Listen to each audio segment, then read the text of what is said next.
Beth. How are you? I'm doing awesome. How are you? Oh, it's an exciting morning in here because we just got the news yesterday that we're going to be finally opening back up soon. Yay, we're gonna chit chat for 4 minutes until actually 9, Okay. when the audience will show up. So You got it. So don't say anything you want to say in the live. So tell me about if you're comfortable talking about it right now, or maybe we talk about it later. Your walks, how are they going? I haven't walked in about 5 days.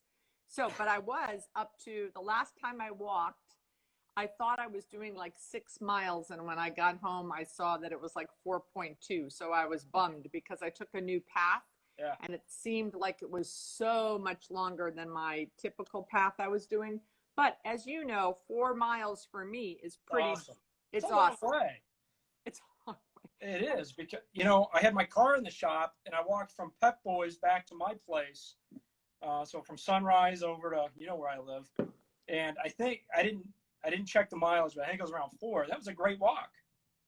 And it was, it takes about an hour and 15 minutes for me because I'm not a speed walker, right? Yeah. And sometimes I'm videoing, or I'm definitely listening to book on tape or whatever I'm doing. So it's definitely a commitment, which is why this week, as things are starting to reopen, or my tenants, Yep. I had lots of conversations this week about that. Yeah. That's why I think I ran out of time and wasn't able to do. And yeah, I wanted to walk yesterday, but it was pouring rain. So there's, stuff's going to happen sometimes. I mean, we were doing these virtual workouts for the last 8 weeks for people. And I said, with ramping up for the reopening, we're going to give it another week for us. We're looking at a Tuesday, May 26th. So that gives me another week just to finalize everything, because to be honest, it happened a little bit sooner than I was expecting for gyms, which is great. So we're going to give it another week, but I canceled out those virtual workouts next week to focus on that. So yeah, I mean, we have to adjust as things happen. But I was been so proud of how you did on that I was telling another client about it, because this client needs to do more cardio, and I was giving you as an example. And I'm drinking more water, as you can see. You know what I found out? What the trick is? Tell me. Straws. Yeah. When I'm shocked. So I started using straws, I think because I've been on so many videos, right, and so many webinars, and when you drink it, you have this, like residue. So I realized I realized the news reporters all use straws. Now I know why. So it doesn't mess up, their lipstick and their makeup. So I've been using straws, and with straws, I'm drinking 3 times the amount of water. That's fascinating. I was not aware of that, but that could be a good tip for other clients as well, because a lot of us struggle to get in enough water. I'm telling you, we are going through water. Like I'm in the beginning of my webinars, I would just have this 1 glass. Yeah. Now I have 3 glasses next to me, because I do about 45 minutes to an hour and a half, depending on the webinar. And 1 glass, I was literally texting the boys saying, "Bring me water." Now, the dangerous thing there is, I mean, you could get in a situation where you drink too much.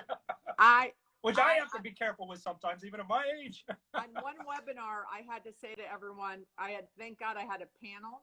And I said, I'm going to turn it over to this person because I'm going to go to the bathroom. I don't even want to do a prostate check, because I'm only 40, Beth, and it ain't the same as it used to be. Yeah, well, and we missed your birthday because you had a birthday while we were shut down. So happy birthday! What a crazy 40th birthday! You can't make this crap up, right? So well, and let me tell you, Mario. His birthday was yesterday. He turned 17. I'll just share the story and then we'll start because it's 9. Yep. But so for Christmas, he got 1 present. He got a trip to the Masters on the final day because I was able to barter with someone. I trained somebody's leasing team who have tickets to the Masters. So awesome. So that was his only gift for Christmas. And you know what happened with that? Canceled. Then for Easter, he got a gift certificate for a foot massage at Rapa Nui, which is my tenant at Arrowhead. And I don't know if you've heard, but she's closed, right? Yeah. She's not reopening. So there. In November, for his May birthday yesterday, I booked at Homestead Racetrack for him to get into a Lamborghini with the driver and drive around 2 laps. Yeah. Noah Mario, he'll be, that's Canceled. right up his alley. Right. He loves that. So that's canceled. So then I said, okay, well, I've got to do something for his birthday. So yesterday, we haven't been on a golf course in 8 weeks. So I booked golf. Yeah. And we woke up to pouring rain. Canceled. The poor guy can't win for losing. Bad luck. Something to learn from it, though, right? Something, somewhere. Silver linings. Silver linings. So welcome, Doug Thank Jackson, to Small Business Saturday Series. Thanks for having me on. Super excited to just be on with you and respect. You've been, I got to tell you, I'll be totally honest. I was telling Bill Dusler, who you know, who is sort of like my right-hand man. I said, Bill, I feel like I failed as a leader through this time period. But I've watched you, and you've been out there leading for the last 2 months the whole sort of South Florida business community. Well, I just wanted, when I got back from Idaho, as you know, I was in Idaho for 2 weeks, from March 8th to March 21st, when all of this was unraveling down here. And in Idaho, we were eating in restaurants up until the time we got in an airplane, right? And all my friends were texting me, you got to get back here. Like, or just stay in Idaho. Yeah. And I get back and I'm kind of really questioning what's going on. Like, I think like many of us in the early stages, and about 5 or 6 days after I got back and we got the whole, we're not going to stay home for 2 weeks. We're going to stay home for 30 days. I don't know if you saw, but I was doing a Facebook Live and I broke down. Like, I was just overwhelmed with, schools are closing, my local business community, all my tenants are closing. I just, after being like positive and, for 5 or 6 days, and I just on a walk, it caught me from surprise. Right. Yep. And, but at that moment I thought, okay, we can either, hunker down and watch a crap load of Netflix, or I'm going to step up and do something about it. And I don't know what it's going to be, but we're just going to brainstorm and come up with ideas.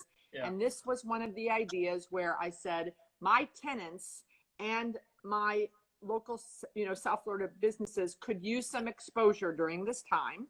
Yeah. And let me call people that I use as a client, or that pay me rent when they can. Right. And let's get them some exposure.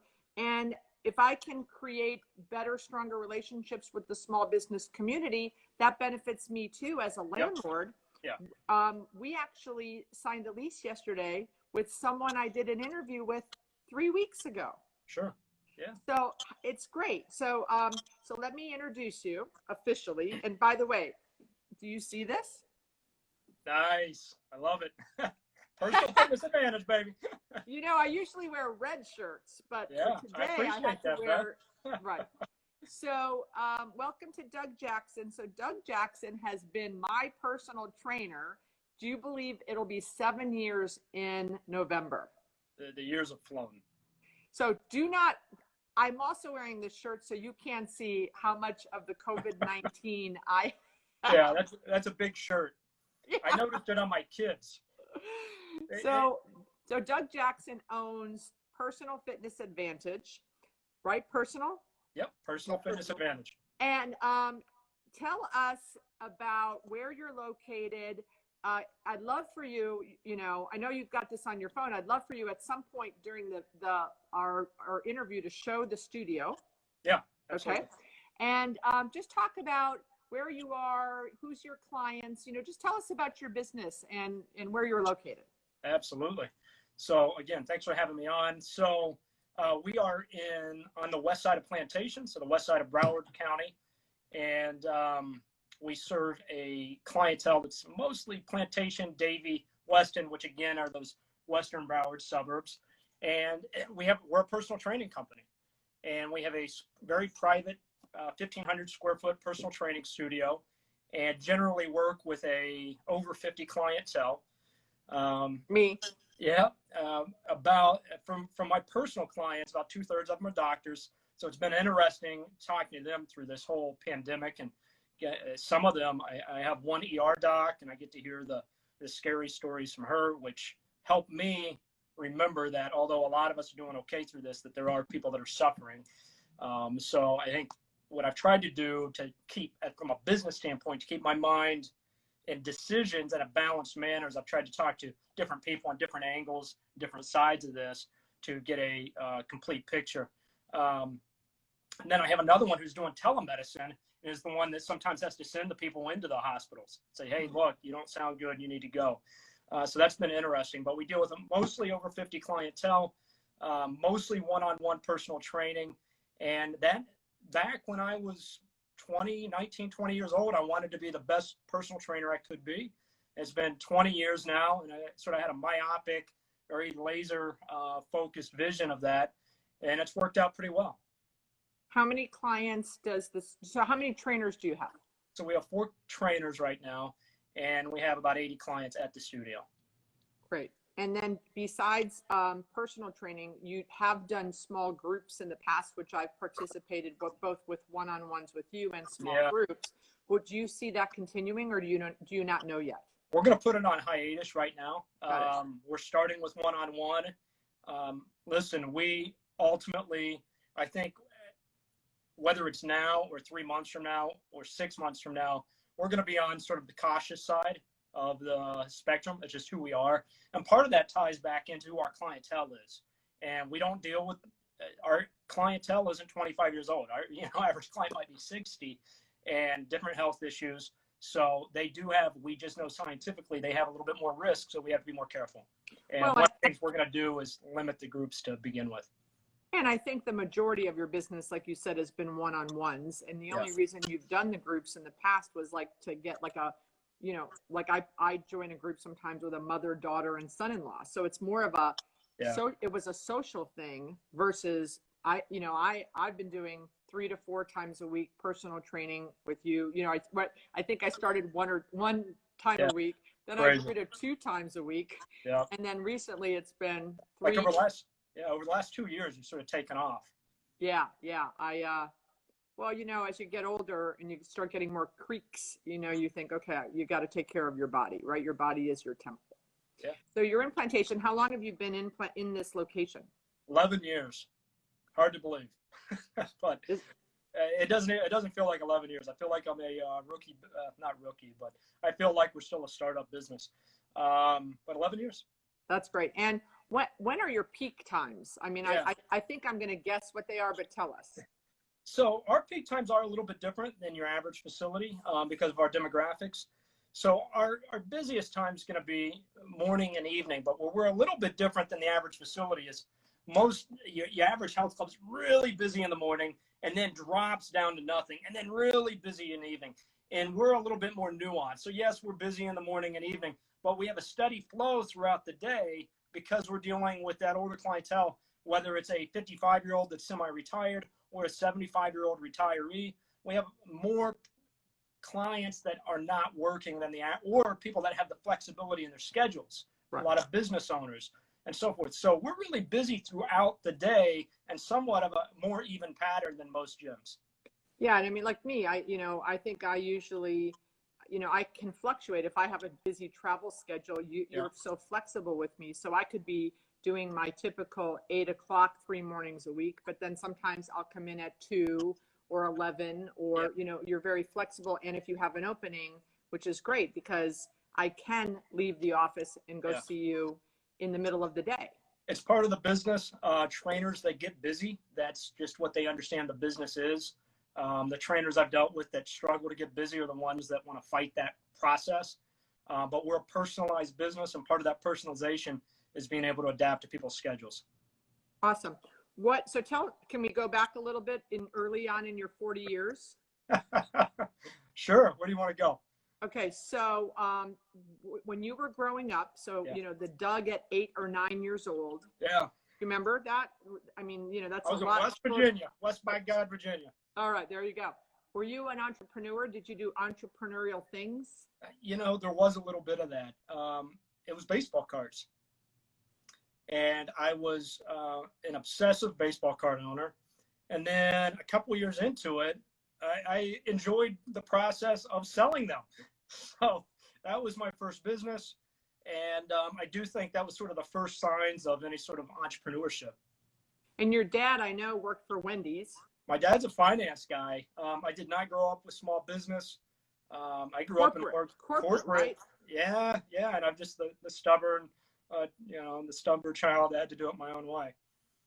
And so when did you get the training bug, and did you know you wanted to do this from an early age? I did. And for me, I think when you talk to professional trainers, I mention that because there's a lot of trainers that are part-time, which is fine. But when you talk to professional trainers, I think they fall into one of two camps. They either were really, really good athletes and they were like fitness people all along, or they were people who weren't that person and got it later. And I was one of the second. So going back to 8 or 9 years old, I was a bookworm, read all the time. Probably one of the reasons I have glasses now. My eyes are shot. I was a book nerd. I'm not a good athlete. But when I was 14 years old, I was a freshman in high school. And the previous year in 8th grade, my best friends joined the wrestling team. And I thought it was cool, but I was scared to do it. So I didn't do it in 8th grade, but that was in my head. And in 9th grade, I switched over to this local powerhouse Catholic high school, like for sports. And, it was like what would be a St. Thomas Aquinas down here. And we had a powerhouse wrestling team, and they had wrestling signups. And I was like, certainly one of the 2 worst kids on the team.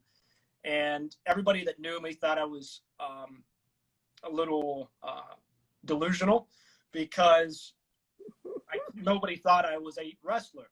But wrestling got me into weightlifting, and I actually did pretty well with weightlifting and sort of developed that passion from there.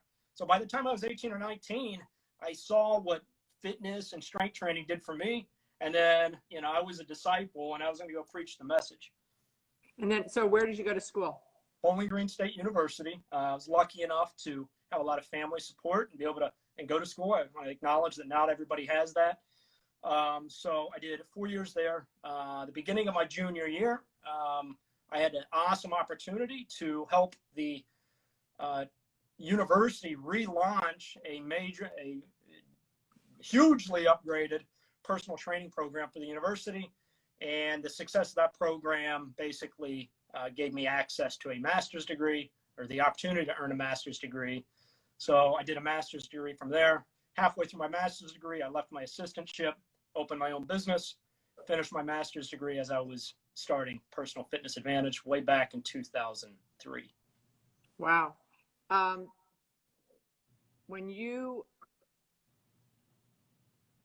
So how we met, I don't know if you know this. So I've had a journey with working out, not a very successful journey. And at one point, I think I shared with you, I had a guy that came to the house in a truck where I'd go out into like a U-Haul truck and work out. He came to the house. Do you remember me telling you that? Yep. And that was probably the longest of my working out, except for like the 3 months before I got married. I joined Bally's gym and I was there three times a week because I wanted to pay for the timeline. Yeah. So I worked out with the guy in the truck, and that was great. He was a Florida State Seminole, and like I said, probably 2 years with that. But my BFF, who Ivy Grainer, who was one of your clients, said, you would really like this guy because he's really into motivational stuff. He sends quotes all the time, and he reads a lot. And he's always reading a self-help book, like a professional development book, like you are. And I kept resisting because, you really have to be in the headspace. Yeah. And you've seen that with my journey over 7 years. The first 2 or 3 years, I was not in that headspace. And definitely in the last 2 or 3 years, I've drank the Kool-Aid. You were saying, don't you love working out? I go, I love walking out. You were one of the minority that I was trying to convert, but yeah. Yeah, I like walking out, not working out. But I always loved the fact that I was doing it. But Ivy is the one who connected us because we are of like mind. Yeah. Like you see those books behind you. I love reading. I got a couple of your books up there, Beth. Yeah, we share a lot. And I like working out with you because we talk about stuff like that. We talk about professional development ideas and business ideas and entrepreneur ideas. And before you know it, my workout's done. Yep. So I really like that. So and that's how we connected. And I think that one of your strengths, and I know Bill and Molly and Matt, thank you. All of you are so great there because it's truly individually customized service, right? We try. We aim for it. Yeah. And sometimes on Saturday mornings I work out with Matt, the soon-to-be doctor. So, and then Bill worked out with my sister because he's got such a great bedside manner, right? And is more patient. And Molly, how's Molly doing with her pregnancy? Molly's doing awesome. She's a rock star. She's a rock star. Yep. So, that's, again, another reason why I love it, because there's a lot of larger gyms in the area and even larger personal training studios, but I just am not, I don't know if I would feel comfortable going to those because I don't think I would get I'm kind of a whiner, as you know. It's changed over time. It has. I definitely was more of a whiner in the beginning. Now I'm just a negotiator, right? You're definitely a negotiator. I'll give you that. Can I do just? And I don't negotiate very hard with you. You always get your way. Can I do 2 more sets and we be done with this, right? So, and you're so patient if I have to take a phone call in the middle, which I try not to do. Yeah. But post-COVID, man, things are really going to change in the fitness industry. Yeah. The industry's been just, I don't want to say decimated, but it's a strange time, and we're very lucky because we were on sort of on a spectrum of facilities. We were on probably, the 5% in terms of the personalized, and the top 5% in terms of personalization and so forth. And that's exactly what has to happen post-COVID. So actually, although we still have to make some adjustments on our end, I'm really happy we're not these other facilities that we're going after high volume. They're in for even a larger revolution and evolution than we are. I believe, and I'm predicting that smaller boutique fitness facilities, one-on-one, that do not rely on classes, are going to explode. Yeah, we're going to evolve over time, but I'm not overly worried about the facilities that are focused on one-on-one. There's going to be demand there. Right, and not only that, is this whole pent-up demand of people that, like me, who have been walking, which, it's been great, but I really am yearning to get back to my 45-minute where I am instructed by a professional and I know I'm getting what I need to get from my bones as a 59, almost 60-year-old woman. And I know I should continue to walk because that's, the cardio, and I think I will.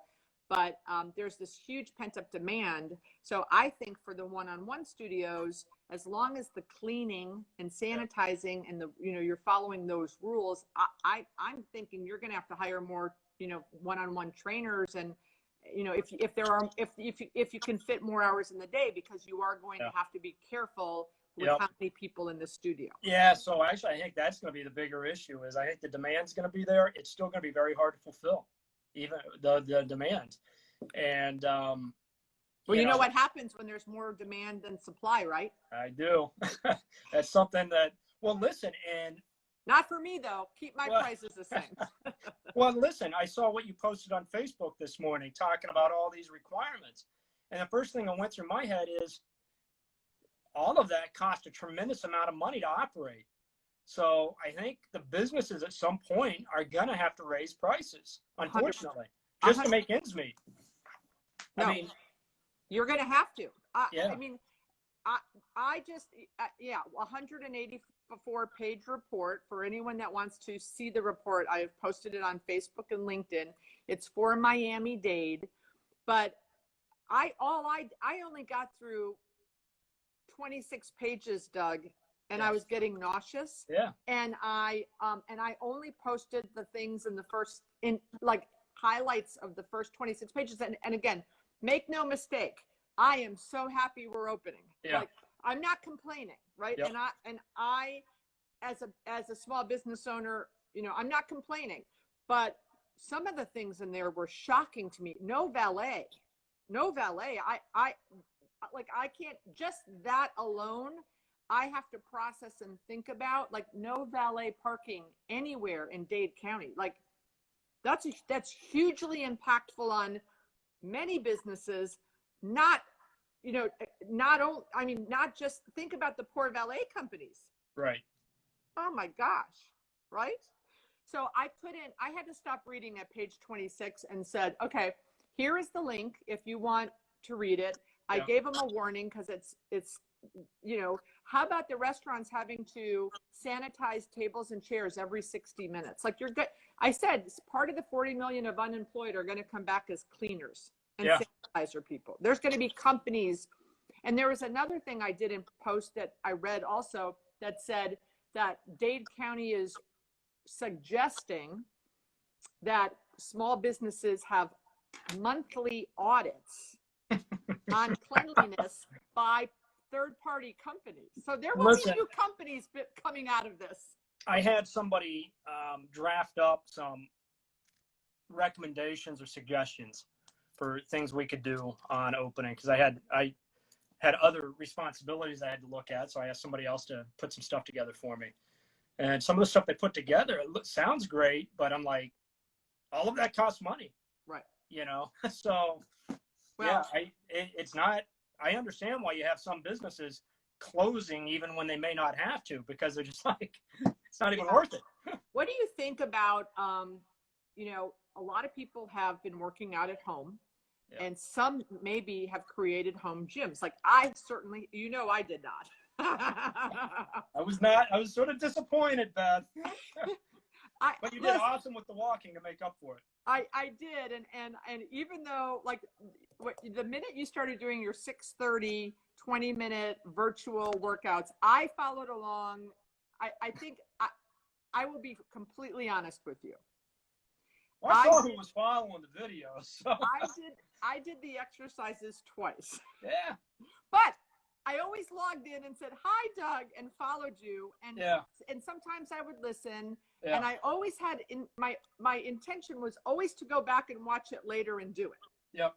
But there certainly, so this whole idea that people created home gyms or bought Peloton bikes, I just don't believe. I know me. I get a lot of shit done. But when it comes to working out, I have to have someone holding me accountable, because it's clear 8 weeks. You were literally on my phone every morning at 6:30 until you moved it to 7:30. Yep. You were there, but because you couldn't see me, I did not hold myself or accountable. Yeah. So, I mean, what do you think about that? Because that's in the newspaper every day, that gyms are going to suffer because people are, have realized that they can save money, and they always could save money and work at home, and they never did it. What do you think about that? I think sometimes the news just has to come up with stories to write about. Right. Exactly. Yeah. I mean, and I get it. It's an industry. You got to have something to talk about. But listen, I mean, we all know it's hard. And so it's hard to stick with. We all know that some people will find new ways to do this. I think one of the things that's going to happen isn't so much that people are going to stop going to businesses, but I think the businesses that don't update and evolve to what we need post-COVID are actually going to lose business to the businesses that do evolve and update. So sure. I think that's just as important, if not more so. And listen, for me, I'm an exercise professional. I'm not just an entrepreneur. So I don't look at it if I have a client, like let's say Beth said, "Doug, it's been a great 7 years, but I'm sticking with this on my own now." To me, all right, I lost a client, but I'm going to get another one. And Beth is good. She can do this on her own. Awesome. I don't have So I look at it maybe a little bit differently to some business people, where it's not just another number in the door. I know some really, really good trainers that, they'll give some of the top trainers in the world will tell people, you got 2 years with me and you're done after that. So, okay, because you want them to move on. Yeah, and I think it's a very interesting concept. Most trainers, including myself, are afraid to do that for business reasons. Sure. Okay, so so a lot of the people following on my feed, right, are leasing agents, and you've learned a lot about leasing agents in the last 7 months. I have. I know the industry pretty well. I have I even sat in on a workshop you did. Right. You came to my Rookie to Rockstar workshop. That gave you a lot of perspective on my side of the business, didn't it? Absolutely. So, so you may have a different, most of my small businesses that I interview, I ask this question and they look at me like, no. So you might have the answer, but do you know what the word canvassing means? I knew this question was coming, and you're going to love my answer, and you're going to know I hate canvassing. But the guy that brought me down here to South Florida was the consummate entrepreneur. He was the entrepreneurial stud from like the streets of the Bronx and all of that. And I was a kid from Ohio and West Virginia. So coming down to South Florida and getting partnered with this hardcore guy from New York City, I learned a lot from him. And one of the first things he taught me was some canvassing. He didn't use that term, but that's what he had. He called it outreach. But it was canvassing. And, okay. So you know what it means, and you know what it means from a leasing agent's perspective. So my question to you as a business owner is, if you were not in the middle of a session and a leasing agent walked into your space or knocked on your door and came in with a flyer, how would you receive that? Would you receive that as, get away, you're a salesperson, you're interrupting me, or how would you take that? It's all about timing. Right. It really is. And I'll be honest, and every business person's different. We all have different personalities. I, a lot of times, don't like to be interrupted. But if I'm going to be interrupted, they have to have a unique pitch within that first 10 seconds, right? Right. So I know you teach all of that. And it's one of those things where if you can grab our attention, it gives me a better picture of a future within a few seconds. Then you might get a couple minutes with me. So if I came in and said, hey, I lease shopping centers in your area, would you like to know what the market rents are? I would be interested. It's a good way to position it. Okay, good. So yeah, one of my selfish motives of doing all of these interviews is at the end, I'm going to clip all of your answers because, my leasing agents say, no, we don't want to canvas because the business owners don't like it when we interrupt them. And every single person, not one, has said, don't interrupt me. They've said, make sure it's not on my lunch hour if they're a restaurant, or don't go during peak times, and don't walk around the store pretending like don't come into your space and pretend you want to talk about a private training session when they're just there to that's right. Yeah. But it's all going to be about that. Listen, I'm not overly friendly with walk-ins, but they got 3 or 4 seconds to get me to listen, and that's on them. There you go. Okay.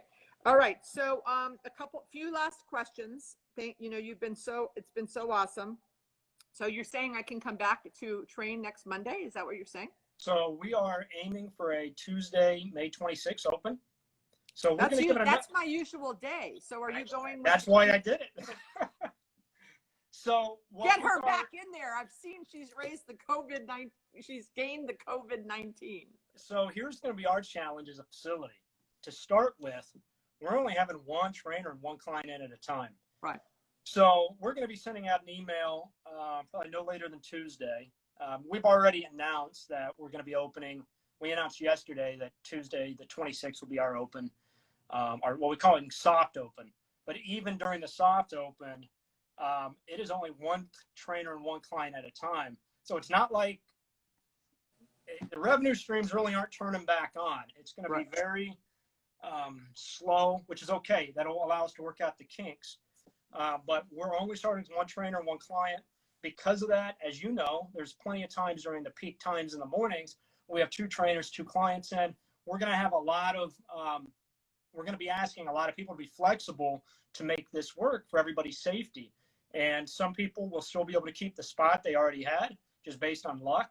Other people, we're going to ask to move around a little bit. And some of it's dependent on what our childcare schedules are. I have kids at home, right? So right now, my wife and I have it set where, and she works too, and she has to go into her job on certain days. So right now, I'm available Tuesdays and Fridays. So just because this gym's opening back up doesn't mean everything's like hunky-dory. It's my personal opinion as a father with 2 young kids at home is one of the stories that's gotten left behind during this pandemic are people that are have careers and maybe careers where they can't do it from home, right? So if you're not an office worker, you can't do everything via Zoom and you have to be working in a retail location. Well, how does that work when the kids are at home? Right. Not that I have any answers for that per se, but I think the people that aren't in that position are forgetting about that. I actually posted, I saw something on CNBC on Wednesday or Thursday. It's called the She Session. It's going to be called the She Session versus the Recession, because we're talking about a lot of females with that. Women are the ones that will have to step up and handle the child care. Yep. Not like in your case, you're saying, no, I'm in there too. But back, when my parents were entrepreneurs, we owned a tavern in Milwaukee, Wisconsin, and a restaurant. Yep. And I ran around the restaurant from 4 years old till I went to school. I think we're going to go back to that, because even the grandparents can't watch the kids because the grandparents are of an age of problems. So I think we're going to see a lot of kids in the businesses. Yeah. And the catch to that is that has to be addressed at some point is we still have COVID concerns. Right. So, yeah, I mean, because normally pre-COVID, if I had to bring the kids in, I would. And all of my clients know both of my kids well. And one of the things that you learn as a trainer is there's a different level of tolerance between different clients about how much the kids are running around. Some clients love it and other clients hate it.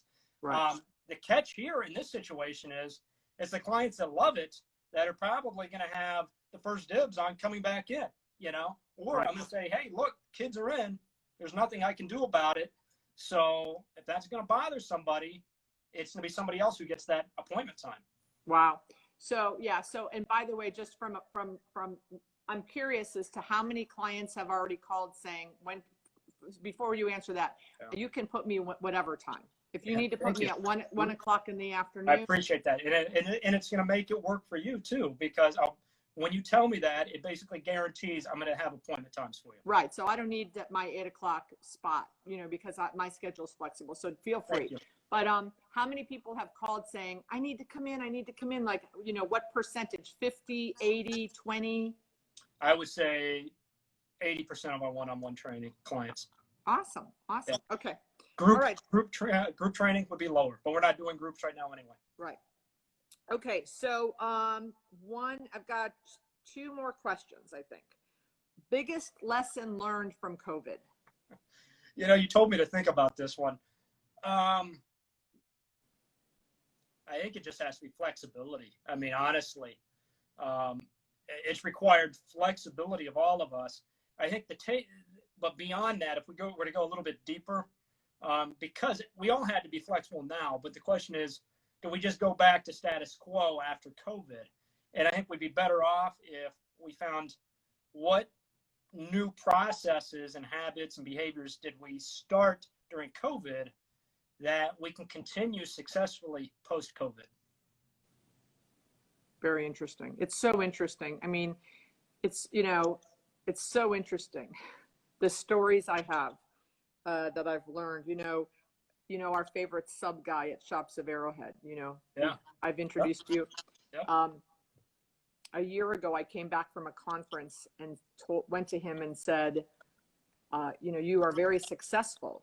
However, the rest of the world and all the national restaurants are creating these apps where you can, order with a push of a button and pay with a push of a button. Yeah. every one of your clients, I guess, 95% orders the same thing every week. I order the same thing every week. And if I could just push a button, not have to wait through 47 people as you throw the meat, like been there, done that. I don't care about the throwing of the meat. And I didn't have to stand in line to pay. You know, you've been asking me, Mr. Subtenant, for 7 years for your own parking space. I will give, and I've always said no. But I have come back from this conference. If you create an app, I will give you your own parking space. I love it. This I said this to him last March. Mm-hmm. I'd follow up every every month I'd follow up. Yeah. On March 1st, 2020, he launched his app. Wow. And it was due to COVID? Nope. Oh, wow. Well, he got lucky then. He got really lucky because with his 8 locations, had he not had the app, he would have had to have 10 more phone lines because they would have been taking orders over the phone. And his sales are greater than pre-COVID. Yeah, doesn't surprise me. On the flip side, I won't name the business, but we went to we tried to order from one of our favorite businesses for Cinco de Mayo, local place that makes that type of food. And we ordered online, went to pick up, and it was jam full, packed, which there was no social distancing. They told you to call when you got there, but their phone line was dead. And literally when I talked to people that were there in line waiting, it had been an hour and a half. Yeah. From there, I called Emily. I go, this is a mess. It's an hour and a half. What do you want me to do? She goes, get out of there. It's unsafe to be there packed in for an hour and a half. And I was actually surprised that law enforcement wasn't stepping in and doing something about it. And so I don't know what they did with our food. They charged us, and I got to call, I got to go back and call and fight that. But, they just really, I've spent a lot of money there over the years, and they just hurt my loyalty based on that. So, So there's all kinds of good and bad stories, but we're all going to get through this. So while you get up and start walking around the studio so you can show it, sounds good. This is the last question. What's the first business you are going to run to spend your money once we can be let out? This is probably a common answer, but I got to get a haircut. All right, let me try to do this. As you know, I just went on Instagram for the first time this morning. You've only been telling me for like 3 years to do this, so this interview is what got it. I'm going to try to turn this around. There you go. It's perfect. Oh, all right. So that's my home away from home. I can't wait to get back there. I'm lucky that I cleaned it up this morning. We'd had it as a total mess due to the pandemic. But let me try to give you a walkthrough from sort of the front. I appreciate you letting me do this. So one of the things that we're going to do post, I don't like that. I don't like that red machine to the left there. Like, oh man, I'll show that in a minute. So one of the things that we're going to do is we're basically locking the doors during a client appointment. The next appointment stays out in their car and texts the trainer when they are here. And when the trainer's ready, the trainer will go out to their car and get them once the previous client's gone and the equipment's been wiped down. So we're already working on our process for that. But this is what we would look like walking into the facility normally. Mm-hmm. So again, 1,500 square foot, very private facility. We have some warm-up equipment right up front for people to normally, in normal circumstances, we might have somebody warming up while somebody else is finishing their appointment. And we essentially have a space that's designed for 2 to 3 trainers operating at a time. Although right now we will start with 1 trainer at a time in here. Mm-hmm. And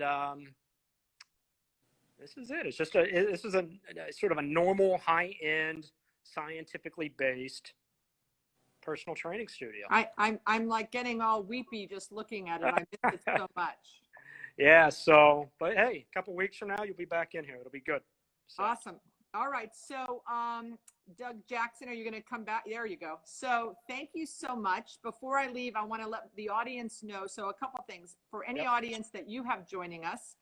And this is also going to be recorded and posted on my YouTube channel. Awesome. I do have vacancies. So anybody that wants to lease space, call me. And then secondly, our second Small Business Saturday series guest is coming on at 11 o'clock. And that is Bed and Biscuit Pet Inn. Is that a great name or what? Bed and Biscuit Pet Inn? So that's one of those places you would take the pet when you're out traveling? Yes. So I'm interviewing Phyllis, the owner of that business, at 11 o'clock. So I'm going to go walk between now and then. And so Doug Jackson, thank you so much for being here. Thank you, Beth. And I'll see you in a week Shortly. from Tuesday, right? Shortly. Yep. We'll confirm.